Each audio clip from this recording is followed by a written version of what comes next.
ஈரானிய ராணுவம் பொறுமை இழந்து வருகிறது. எந்த வேளையிலும் போர் மீண்டும் தொடங்கப்படலாம் என எச்சரிக்கை ஒன்று விடுக்கப்பட்டிருக்கிறது. இது சம்பந்தமாக கிடைக்கப்பட்ட தகவல்களை விரிவாக விளக்கமாக இந்த காணொலியில் பார்க்க இருக்கின்றோம். இலங்கை செய்திகளில் முன்னாள் ஜனாதிபதி மஹிந்த ராஜபக்சவுக்கு 2 வார கால அவகாசம் கொடுக்கப்பட்டிருக்கிறது.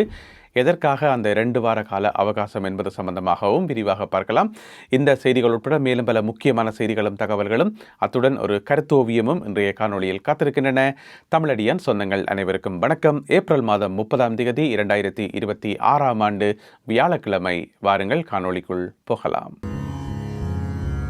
ஈரானிய ராணுவம் அமெரிக்காவுக்கு ஒரு எச்சரிக்கை ஒன்றை கொடுத்திருக்கின்றார்கள். தங்களுடைய பொறுமை குறைந்து வருவதாக, நாளுக்கு நாள் குறைந்து வருவதாக அவர்கள் சொல்லியிருக்கின்றார்கள். ஏனென்று சொன்னால் சமாதான பேச்சுவார்த்தையும் இல்லை, ஒப்பந்தமும் இல்லை, ஹோமுஸ் நீரிணையில் அந்த பிளாக்கேட்டும் எடுக்கப்படையில்லை.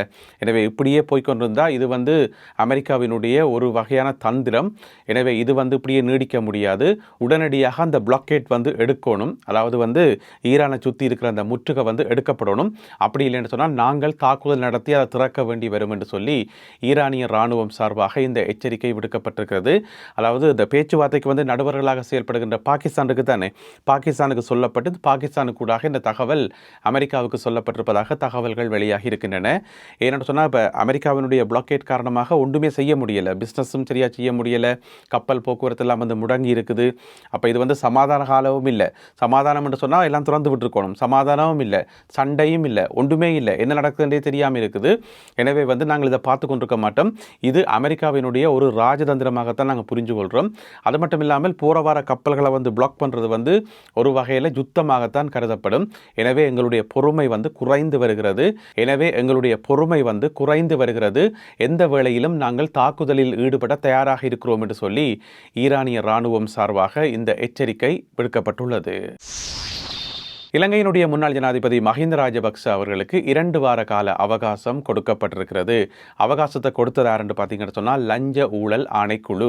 எதற்காக இந்த அவகாசம் என்று சொன்னால் அவர் தன்னிடம் இருக்கக்கூடிய சொத்துக்களினுடைய விவரத்தை சமர்ப்பிக்கணும் என்று சொல்லி, அதாவது மஹிந்த ராஜபக்ச இருக்கக்கூடிய அசையும் சொத்துக்கள், அசையா சொத்துக்கள், நல்ல சொத்துக்கள், களவா ஒழிச்சு வச்சுக்கிற சொத்துக்கள், உள்நாட்டு சொத்துக்கள், வெளிநாட்டு சொத்துக்கள், இந்த மாதிரி இருக்கக்கூடிய எல்லா சொத்துக்களை பற்றின முழுமையான விவரங்களையும் லஞ்ச ஊழல் ஆணைக்குழுக்கு 2 கிழமை சமர்ப்பிக்கணும் என்று சொல்லி 2 வார கால அவகாசம் கொடுக்கப்பட்டிருக்கிறது மஹிந்த ராஜபக்ச அவர்களுக்கு. அப்ப நீங்க கேட்கலாம், இப்பதான் செய்திகள் வந்தது கிட்டடியில அவர் கொண்டு போயிட்டு சத்திய கடிதாசி கொடுத்தவர் என்று சொல்லி, அதாவது லஞ்ச ஊழல் ஆணைக்குழுவுக்கு தன்னுடைய சட்டத்தரணிகளூடாக சத்திய கடிதாசி கொடுத்தவர் என்று சொல்லி செய்திகள் வந்தது தானே. நான் கூட செய்திகளில் சொல்லியிருந்தேன். நான் அப்ப அதென்னு கேட்டீங்கன்னு சொன்னா சத்திய கடிதாசி கொடுத்தது உண்மைதான். எப்ப கொடுத்தவர் என்று சொன்னா ஏப்ரல் மாதம் 9ஆம் தேதி.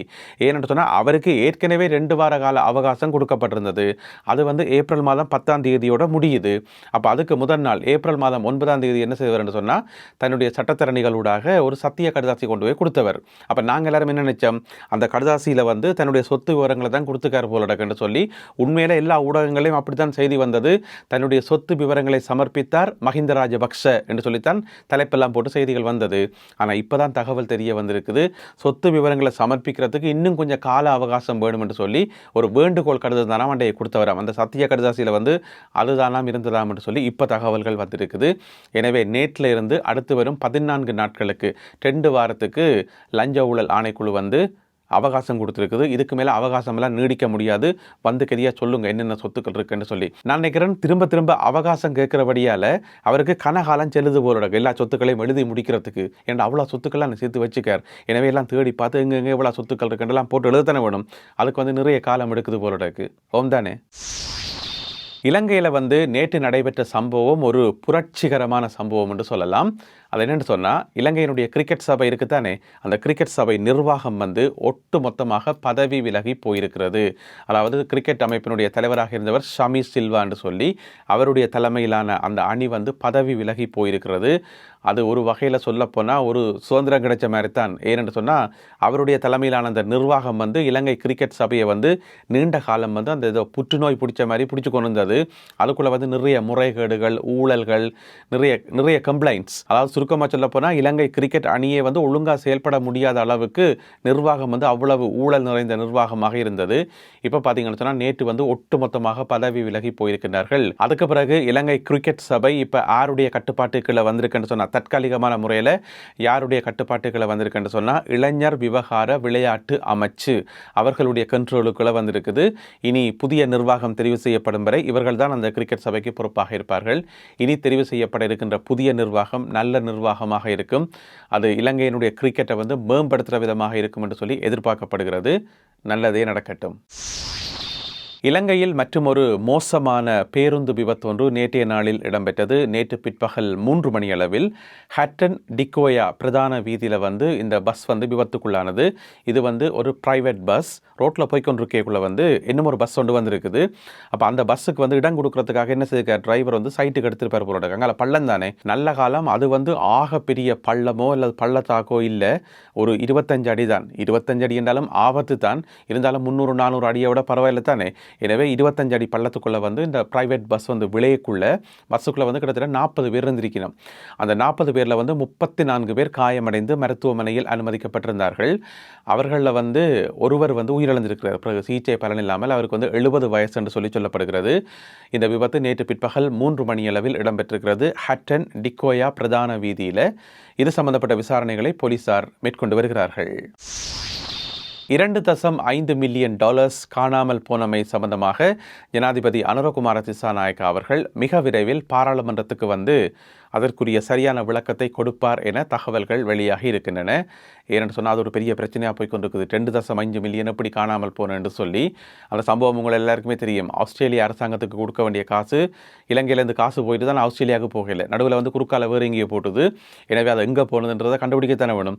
எனவே அது சம்பந்தப்பட்ட விசாரணைகள் வந்து இப்போ நடந்து கொண்டே இருக்குது. இருந்தாலும் ஜனாதிபதி அனுரகுமார திசாநாயக்கா அவர்கள் மிக விரைவில் பாராளுமன்றத்துக்கு வந்து அது சம்பந்தப்பட்ட உண்மையான சரியான விளக்கத்தை என்னெல்லாம் நடந்து கொண்டிருக்கு என்று சொல்லி சரியான விளக்கத்தை கொடுப்பார் என்று சொல்லி தகவல்கள் வெளியாகி இருக்கின்றன. அதுக்கிடையில் பாராளுமன்றத்துக்குள்ளேயும் இது சம்பந்தப்பட்ட விசாரணைகள் இடம்பெற்றுக் கொண்டு வருவதாக சொல்லப்படுகிறது. அதனுடைய ஒரு கட்டம் இன்றைக்கு ஏப்ரல் மாதம் 30ஆம் தேதி பாராளுமன்றத்தில் இடம்பெறும் என்று சொல்லி அறிவிக்கப்பட்டிருக்கிறது. அப்ப அந்த விசாரணைக்கு வந்து முக்கியமாக வந்து சாட்சி சொல்ல வேண்டியவர் யார் என்று சொல்லி பார்த்தீங்கன்னு சொன்னா திரைச்சேரியினுடைய செயலாளர். ஆனால் அவர் வந்து தான் வர முடியான்னு சொல்லி ஒரு கடிதம் கொண்டு போட்டிருந்தவர். அப்போ நேற்று முழுக்க செய்திகள் பரவினது. பார்த்தீங்களா திரைச்சேரி செயலாளர் வந்து வர மாட்டார் என்று சொல்கிறார். அப்போ அவருக்கு பின்னால் ஏதோ கள்ளம் இருக்குது, அதுக்கு பின்னால் ஏதோ பிரச்சனை இருக்குன்னு சொல்லி நேற்று முழுக்க சமூக வலைத்தளங்களில் செய்தி பரவினது. இப்போ அவர் வந்து அதுக்கு ஒரு விளக்கம் என்று சொல்லியிருக்கார். அப்படியெல்லாம் இல்லை, பயந்தெல்லாம் நான் சொல்லாமல் விடையில. முதல்ல ஜனாதிபதி அனுரகுமார திசாநாயக்கா வந்து ஒரு விளக்கம் என்று சொல்ல போகிறார், நிறைய தகவல் வந்து சொல்ல போகிறார். அவர் வந்து சொன்ன பிறகு அதுக்கு பிறகு நான் போயிட்டு என்னுடைய விளக்கத்தை கொடுக்கலாம் இருக்கிறேன் என்று சொல்லித்தான் அவர் கடிதத்தை கொடுத்தது.